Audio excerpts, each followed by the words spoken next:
नमस्ते. मी doctor Bhushan Patil. मी Mangalmurti hospital Satara येथे हृदयरोग तज्ज्ञ म्हणून काम करतो. तर आज आमच्या हॉस्पिटलला सकाळी 8:30च्या सुमारास पेशंट अक्षय अशोक नलवडे हा ब्रॉड डेड म्हणजे मृत अवस्थेमध्येच आला. त्याचं मागच्या संदर्भामध्ये 27 डिसेंबरला 2024ला त्याला हार्टचा अटॅक आला होता. त्या संदर्भात पेशंट पहिल्यांदा साई अमृत हॉस्पिटल येथे ॲडमिट झाला होता. तिथे त्यांना डॉक्टरांनी हार्ट अटॅक आहे कल्पना दिली आणि डॉक्टरांनी रक्त पातळ व्हायचं इंजेक्शन तिथे इमर्जन्सीमध्ये लाईफ सेव्हिंग डॉक्टरांनी तिथे दिलं.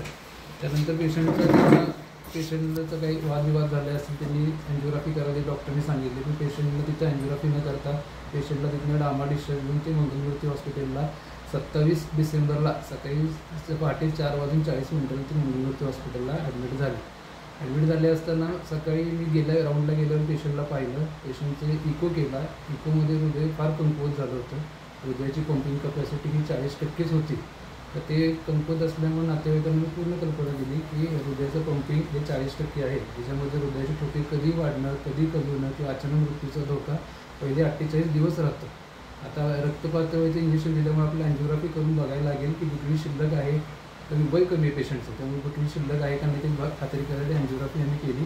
अँजिओग्राफी केल्यानंतर नॉर्मल असल्यामुळं पेशंटला जे सांगितले अँजिओग्राफी नॉर्मल आहे, पण हृदय त्यांचं कमकुवत असल्यामुळं पेशंटला ऑब्झर्वेशनसाठी आपल्याला ॲडमिट ठेवायला लागेल.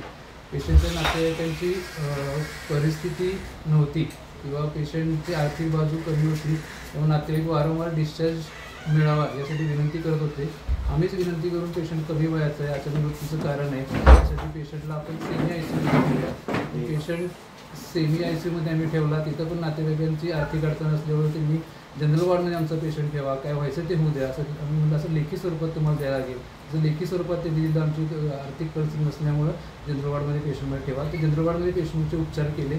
आपण रोजच पेशंटच्या नातेवाईकांना डिस्चार्ज द्या, पेशंट आमचा बरा आहे, चांगला आहे. मग आम्ही रविवारी त्यांना डिस्चार्ज ऑन रिक्वेस्ट नातेवाईक विनंती करतात या कारणामुळे डिस्चार्ज केला.